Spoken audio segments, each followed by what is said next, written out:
വാർത്താവലോകനത്തിൻ്റെ പുതിയൊരു ലക്കത്തിലേക്ക് സ്വാഗതം.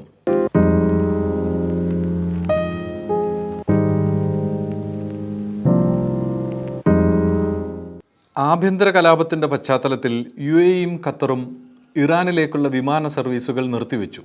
രാജ്യവ്യാപകമായി പ്രതിഷേധം വർദ്ധിച്ചതിനെ തുടർന്ന് UAE, ഖത്തർ ഉൾപ്പെടെയുള്ള പ്രധാന പ്രാദേശിക വിമാന കമ്പനികൾ തുടർച്ചയായി രണ്ടാം ദിവസവും ഇറാനിലേക്കുള്ള വിമാന സർവീസുകൾ നിർത്തിവെച്ചു.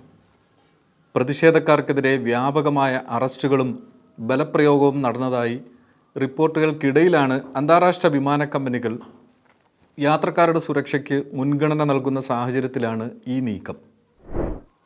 2026 $58 ബില്യൺ വായ്പാ പദ്ധതി അംഗീകരിച്ചു. 2026 സാമ്പത്തിക വർഷത്തേക്കുള്ള വാർഷിക വായ്പാ പദ്ധതിക്ക് സൗദി അറേബ്യ ഔദ്യോഗികമായി അംഗീകാരം നൽകി. ഇത് ഏകദേശം 217 ബില്യൺ സൗദി റിയാലായി കണക്കാക്കപ്പെടുന്നു. 2026 ബജറ്റ് കമ്മി നികത്തുന്നതിനും വർഷം മുഴുവനും കാലാവധി പൂർത്തിയാകുന്ന കടങ്ങൾ തിരിച്ചടയ്ക്കുന്നതിനുമാണ് ഈ ധനസഹായം ചട്ടക്കൂട് രൂപകൽപ്പന ചെയ്തിരിക്കുന്നത്. STC പിരിച്ചുവിടൽ പ്രഖ്യാപിച്ചതോടെ യമനിലെ രാഷ്ട്രീയ മാറ്റം പ്രാദേശിക നയതന്ത്രത്തിലെ ഒരു പ്രധാന വഴിത്തിരിവായി. ഉദ്ദേശിച്ച രാഷ്ട്രീയ ലക്ഷ്യങ്ങൾ നേടിയില്ലെന്ന് സമ്മതിച്ചതിന് ശേഷം സദേൺ ട്രാൻസിഷണൽ കൗൺസിൽ സ്വയം പിരിച്ചുവിട്ടു. നീതിയുക്തമായ ഒരു പരിഹാരത്തിലേക്കുള്ള ധീരമായ ചുവടുവയ്പ്പെന്നാണ് സൗദി അറേബ്യയുടെ പ്രതിരോധ മന്ത്രി ഈ നീക്കത്തെ പ്രശംസിച്ചത്. അതേസമയം സംഘർഷത്തിന് സമാധാനപരമായ പരിഹാരം തേടുന്നതിനൊപ്പം UAE യമനുമായുള്ള ദീർഘകാല മാനുഷികവും ചരിത്രപരമായ ബന്ധം വീണ്ടും ഉറപ്പിച്ചു.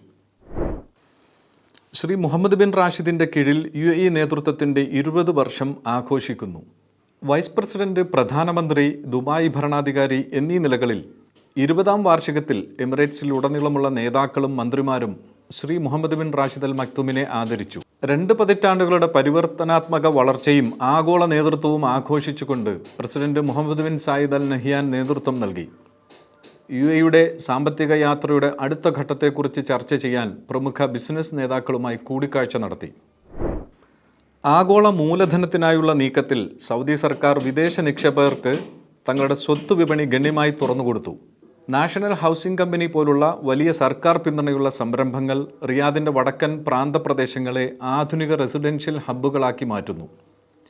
ഈ പരിഷ്കരണം രാജ്യത്തിൻ്റെ കുതിച്ചുയരുന്ന റിയൽ എസ്റ്റേറ്റ് മേഖലയിലേക്ക് നേരിട്ടുള്ള വിദേശ നിക്ഷേപത്തിൻ്റെ ഒരു പുതിയ തരംഗത്തിലേക്ക് നയിക്കുമെന്ന് പ്രതീക്ഷിക്കുന്നു. ജനുവരി 10 മുതൽ 22 വരെ UAE അതിൻ്റെ ഏറ്റവും തണുപ്പുള്ള ശൈത്യകാലത്തിലേക്ക് പ്രവേശിക്കുമെന്ന് എമിറേറ്റ്സ് ജ്യോതിശാസ്ത്ര സൊസൈറ്റി സ്ഥിരീകരിച്ചു.